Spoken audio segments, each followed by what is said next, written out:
नमस्कार, एबीपी गंगा देख रहे हैं आप। मैं अवधेश। गंगा सवेरा में सबसे पहले बात करते हैं यूपी के कोरोना अपडेट की। यूपी का हेल्थ बुलेटिन क्या है वो आप जानिए। उत्तर प्रदेश में 3900 से ज्यादा कोरोना संक्रमित हो चुके हैं। एक दिन में 147 नए केस सामने आए, 107 लोग ठीक हुए हैं। एक्टिव जो केस हैं वो 1742 हैं, ठीक हुए 2072 मरीज। मेरठ में कोरोना के 12 नए मामले सामने आए हैं। वाराणसी में कोरोना से दूसरी मौत हो गई। तो ये उत्तर प्रदेश का कोरोना हेल्थ बुलेटिन है। 3900 अब मामले हो चुके हैं। एक दिन में से 147 नए केस आए। एक्टिव जो केसेस हैं वो 1742 हैं। मेरठ में कोरोना के 12 नए मामले सामने आ गए हैं, जबकि वाराणसी में कोरोना से दूसरी मौत का मामला सामने आया है।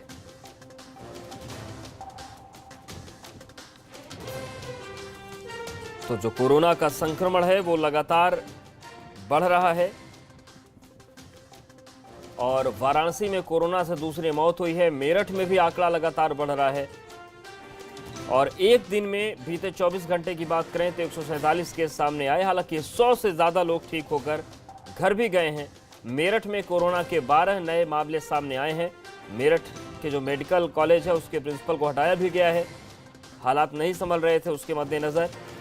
तो ये सुबह 8 बजे का उत्तर प्रदेश का कोरोना अपडेट है और ये उत्तर प्रदेश का हेल्थ बुलेटिन है, जिसमें तस्वीर और आंकड़े बदल रहे हैं लगातार। 3900 अब कोरोना संक्रमितों का आंकड़ा पहुंच गया है।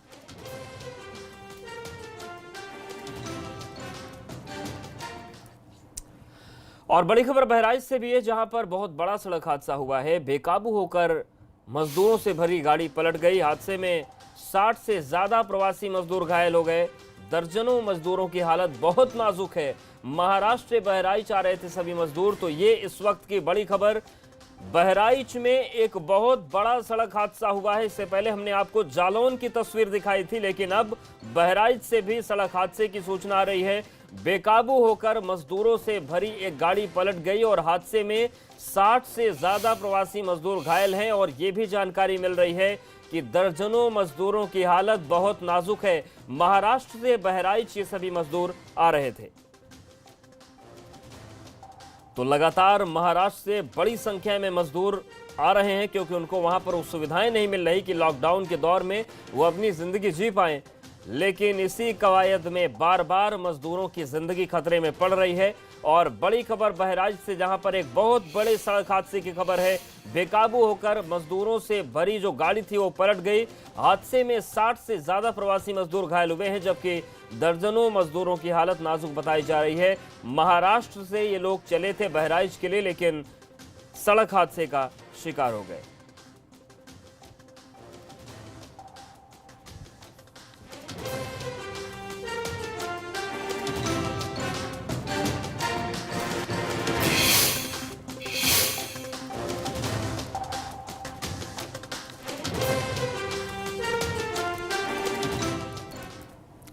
और जालौन में भी बड़ा सड़क हादसा हुआ है, जहां पर प्रवासी मजदूरों से भरे डीसीएम की टक्कर हुई। हादसे में 2 मजदूरों की मौत हुई है, जबकि 14 लोग घायल हुए हैं। 14 मजदूर उरई राजकीय मेडिकल कॉलेज में सभी मजदूरों को भर्ती करवा दिया गया है। मुंबई से भी ये लोग भी निकले थे और अपने अपने घरों की तरफ जा रहे थे, लेकिन जालौन में सड़क हादसे का शिकार ये लोग हो गए।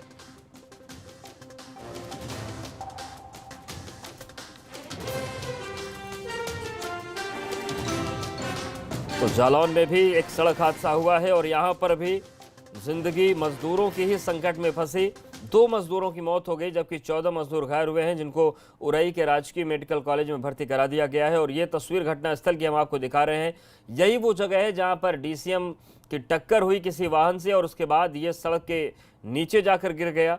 और इस टक्कर में, इस हादसे में 2 मजदूरों की मौत हुई है, जबकि 14 मजदूर घायल हैं, जिनको इलाज के लिए उरई के राजकीय मेडिकल कॉलेज में भर्ती करवा दिया गया है। तो 2 हादसे आज भी हुए, 2 हादसे कल भी हुए थे। मुजफ्फरनगर में हुआ था पहला हादसा और दूसरा हादसा हुआ था मध्य प्रदेश के गुना में।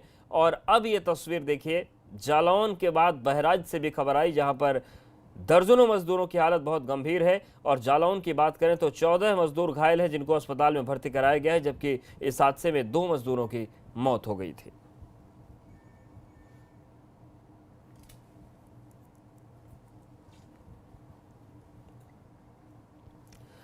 तो जालौन की तस्वीर आपको दिखा रहे हैं जहां पर एक बड़ा सड़क हादसा हुआ और इस हादसे में 2 मजदूरों की जान चली गई, 14 मजदूर घायल हुए हैं। उरई राजकीय मेडिकल कॉलेज में भर्ती करा दिया गया है। और बड़ी खबर कानपुर से भी है जहां पर कानपुर देहात में गर्भवती महिला की मौत पर हंगामा हो गया। प्राइवेट अस्पताल के डॉक्टर पर गंभीर आरोप लगे हैं। परिजनों ने गलत इंजेक्शन का आरोप लगाया है। तो इस वक्त की बड़ी खबर आपको बता दें, कानपुर देहात से आ रही है जहां पर एक गर्भवती महिला की मौत पर जमकर हंगामा हो गया और जो परिजनों का आरोप है वो ये कि गलत इंजेक्शन महिला को लगाया गया और गलत इंजेक्शन लगने की वजह से महिला की मौत हो गई। काफी देर तक वहां पर हंगामा चलता रहा।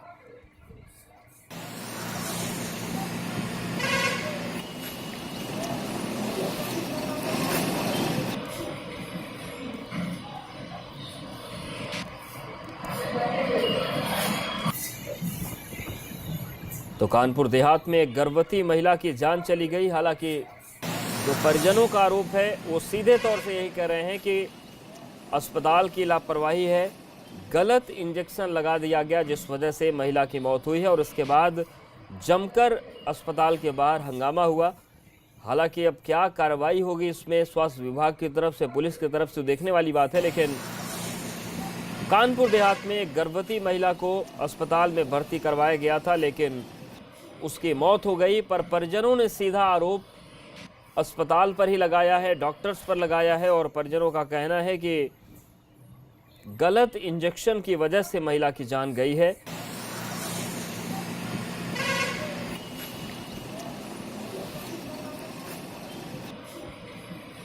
तो कानपुर देहात की तस्वीर हम आपको दिखा रहे हैं और ये गर्भवती महिला की मौत के बाद यहां पर जमकर हंगामा हुआ। बढ़ते हैं आगे। उत्तर प्रदेश और उत्तराखंड में कोरोना का कहर रुकने का नाम नहीं ले रहा है। यहां पर शासन प्रशासन की सख्ती के बावजूद लगातार मामले बढ़ते जा रहे हैं। बांदा और हरिद्वार से तो ऐसी खबर मिली है जिसे सुनकर आपके होश उड़ जाएंगे। यहां बीच रास्ते से ही ट्रेनों से लोग गायब हो रहे हैं, जबकि काशी में भी कोरोना काल बना हुआ है। यहां पर प्रवासी मजदूरों के चलते कोरोना संक्रमित मरीजों की संख्या में इजाफा हो रहा है। आंकड़ों पर अगर हम गौर करें तो पिछले 24 घंटे में बलिया में 1, आजमगढ़ में 2, मऊ में 2 और गाजीपुर में 8 कोरोना के केस मिले।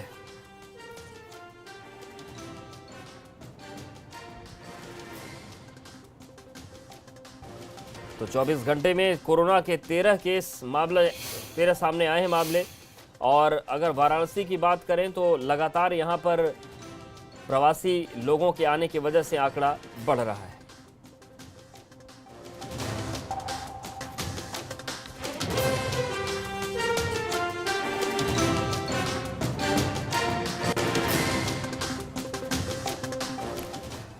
तो कोरोना को लेकर लगातार संक्रमण बढ़ रहा है और हमारे साथ नीतीश पांडे जुड़ रहे हैं वाराणसी से, वहीं रोहित चिकोला हरिद्वार से जुड़ गए हैं और वीरेश हमारे साथ जुड़ गए हैं, ब्यूरो चीफ वीरेश पांडे।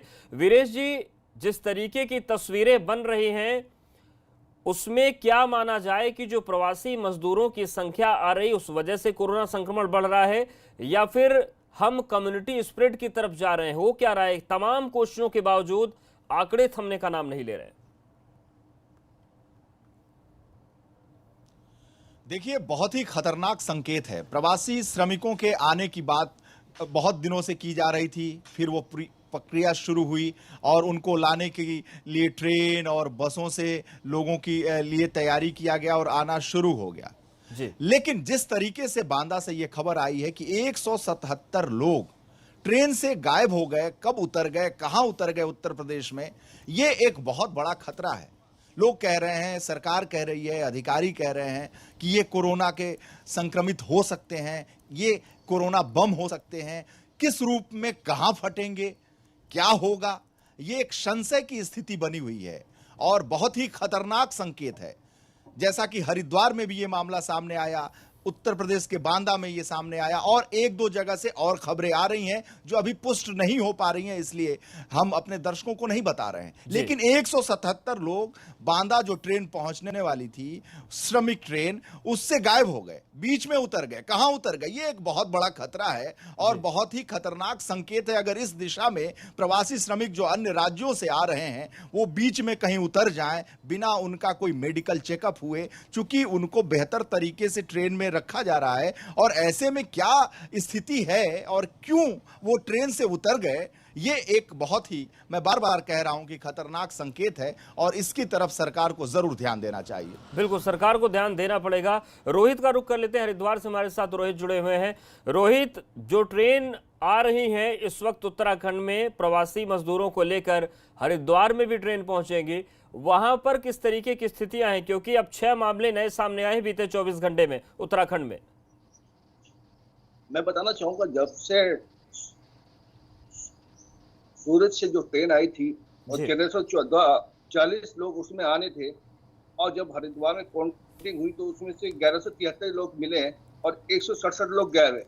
जब इसकी जांच हुई और जिला प्रशासन में हड़कंप मच गया, उसके बाद डीएम ने इसकी जांच के आदेश दिए और डीएम ने कहा कि सूरज के जिला प्रशासन से बात करी जाएगी, क्या वहां से पूरे लोग बैठे हैं या नहीं बैठे हैं, और उसकी जांच की जा रही। ऐसा तो नहीं कहीं रास्ते में उतर गए हो।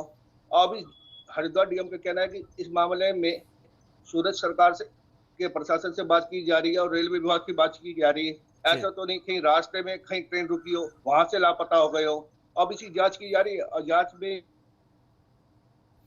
बिल्कुल जांच की जा रही है और सवाल भी अपने आप में बहुत बड़ा है कि आखिर ये लोग जा कहाँ रहे हैं। वाराणसी का भी हम रुख कर लेते हैं, नीतीश हमारे साथ जुड़ गए हैं। नीतीश, वाराणसी की हालत क्या है? क्योंकि मौत का आंकड़ा यहां भी बढ़ा है। क्या जो प्रवासी श्रमिक आ रहे हैं वो भी एक स्थिति को बिगाड़ने वाली चीज हो रही है? स्क्रीनिंग में क्या समस्या आ रही है? अवधेश, सबसे बड़ी और बुरी खबर यह है कि बनारस में मौत का आंकड़ा बढ़ गया है। बीती रात एक अचंभा और दुखी करने वाली खबर आई कि एक वृद्ध महिला की मौत हो गई कोरोना के कारण, वो कोरोना पॉजिटिव थी। और दूसरी खबर आपको ये सी बता दें कि बनारस ही नहीं, बनारस सहित पूरे पूर्वांचल में प्रवासी मजदूरों के कारण कहीं ना कहीं कोरोना बढ़ता हुआ नजर आ रहा है। ये कहना गलत ना होगा कि दवा की थी और दवा कर भी रहे हैं, लेकिन मर्ज है कि कहीं भी रुकने का नाम नहीं ले रहा है। हालत ये है कि गाजीपुर की बात करें तो 8 मरीज, बनारस की बात करें तो 6 मरीज, मिर्जापुर की 4 मरीज, इसके अलावा अगर बात करें तो बलिया, जो कि अभी तक के कोरोना काल में कहीं ना कहीं कोरोना फ्री नज़र आ रहा था, वहाँ 1 मरीज, आजमगढ़ और मऊ में 2-2 मरीज। तो पूरा पूर्वांचल इस समय प्रवासी मजदूरों के कोरोना का दर्द झेल रहा है। आखिर क्यों नहीं कंट्रोल हो रहा है? क्या कारण बन रहे हैं? क्या इनकी जो स्क्रीनिंग हो रही है उसमें कोई कमी है या फिर प्रशासन की लाचारी है? इस पूरे मामले के आने के बाद प्रशासन की नींद उड़ी हुई है। अवधेश, आपको बता दूं कि लगातार प्रयास के दावे किए जा रहे थे।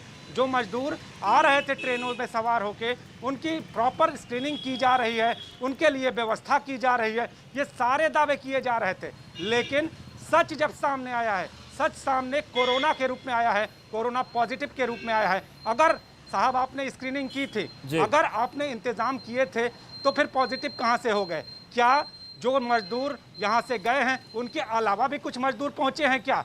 क्या आम जनता उनसे ध्यान नहीं हटा पा रही है या उन पर ध्यान नहीं दे पा रही है? अवधेश, कुछ ग्रामीण इलाकों से जो लोग हैं उनसे मेरी बात हुई तो उनका साफ तौर पर यह कहना है कि जितना ध्यान दे सकते थे उतना दिया, लेकिन अगर कोई पीछे से आकर छुप जाए तो क्या करें? तो ऐसी स्थितियां ग्रामीण क्षेत्रों में बन रही है, क्योंकि जो बनारस के आगे जो पूर्वांचल का इलाका है, बिल्कुल नीतीश, और ऐसी भी खबरें हैं, ऐसी स्थिति में और ग्रामीण ग्राउंड रिपोर्ट ऐसी भी है कि लोग अगर प्रशासन को फोन करके जानकारी दे भी दें तो प्रशासन जद्दोजहद करता नहीं, अधिकारियों के नंबर मिलते नहीं। ये भी संकट लोगों को झेलना पड़ रहा है। शुक्रिया नीतीश आपका। वीरेश जी, आपका भी बहुत शुक्रिया जानकारी और अपडेट्स को देने के लिए। और सवाल यही है कि श्रमिक स्पेशल ट्रेनों से जो लोग आगे बढ़ रहे हैं, अगर वो बीच में उतर रहे हैं तो ये बहुत खतरनाक है। लेकिन सवाल ये है कि इनको निगरानी इनकी कौन करेगा। बड़ी खबर गाजियाबाद से भी है, जहां पर कोरोना के आंकड़ों में खेल की बात सामने आ रही है। एक दिन के अंदर 19 नए कोरोना मरीज मिले हैं। 14 मई के आंकड़े आज जारी किए गए। 13 और 14 मई की रिपोर्ट में 25 मरीजों का अंतर है। प्रशासन ने सिर्फ 19 नए मरीज दिखाए हैं। तो जो सवाल उठ रहे थे उसकी बाजीगरी अब शुरू हो रही है आंकड़ों की, और ये बात सामने आई है। कोरोना में आंकड़ों का खेल दिख रहा है। एक दिन के अंदर 19 नए कोरोना मरीज आए। 14 मई को आंकड़े आज जारी किए गए और विपिन हमारे साथ जुड़ गए। विपिन, ये पूरा माजरा है क्या? जी देखिए, बिल्कुल गाजियाबाद प्रशासन ने कल शाम देर रात तक भी 14 तारीख वाली लिस्ट जारी नहीं की थी। अनुमान ये 7 बजे तक जारी कर देते थे। तभी शंका उठी थी कि आखिर ऐसा क्या है। सोर्सेज ने बताया था हमको कि 14 तारीख में सबसे ज्यादा मरीज आए हैं, इस कारण से प्रशासन देर कर रहा है। आज सुबह ये जारी की गई है और जो आंकड़े दिखाए गए हैं उसमें 19 दिखाए गए हैं। एक दिन में 19 कोरोना पॉजिटिव मिले हैं। लेकिन वहीं अगर हम बात करें जो 14 तारीख में कुल पॉजिटिव है और जो 13 तारीख में कुल पॉजिटिव है, उनका आंकड़ों का डिफरेंस अलग है। इसका मतलब साफ है कि प्रशासन चाह रहा है कि किसी तरीके से आंकड़ों की बाजीगरी करके आंकड़े कम दिखाए, लेकिन ऐसा हो नहीं पा रहा है। बिल्कुल, लेकिन सवाल विपिन ये है कि आंकड़ों की बाजीगरी कम करके अगर आंकड़े कम दिखा भी देंगे तो जमीनी हकीकत तो छुपेगी नहीं, वो तो सबके सामने है। जी देखिए, बिल्कुल कागज, ये सरकारी कागज है जो जारी किया जाता है रोजाना स्वास्थ्य विभाग की तरफ से, जिसको जिला प्रशासन आगे से जारी करता है।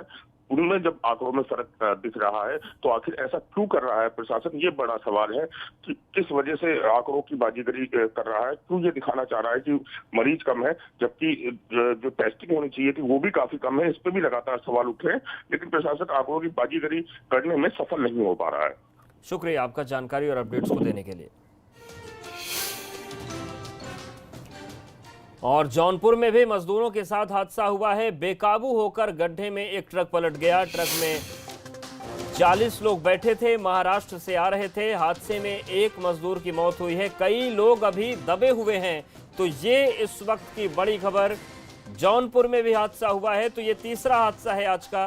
पहला हादसा जालौन से सामने आया, दूसरा बहराइच से सामने आया और अब जौनपुर से भी बड़ी खबर मिल रही है, जहां पर एक ट्रक बेकाबू होकर गड्ढे में पलट गया। ट्रक में लगभग 40 लोग सवार थे, महाराष्ट्र से लोग आ रहे थे। हादसे में एक व्यक्ति की मौत हुई है, जबकि कई मजदूर अभी दबे हैं, जिनको निकालने की कोशिशें चल रही हैं।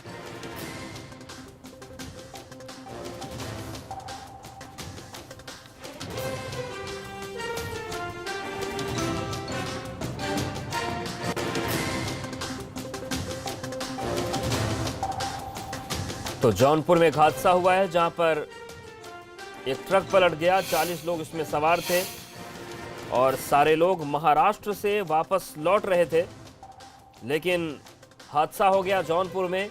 एक व्यक्ति की मौत हुई है, जबकि कई लोग इसके नीचे दबे हुए हैं और जो स्थानीय पुलिस है वो इन लोग को उस ट्रक के नीचे से निकालने की कोशिश कर रही है। तो सवाल यह है कि इतनी गंभीर चोट लगने के बाद उनकी क्या स्थिति होगी, अपने आप में ये भी एक बड़ा सवाल है।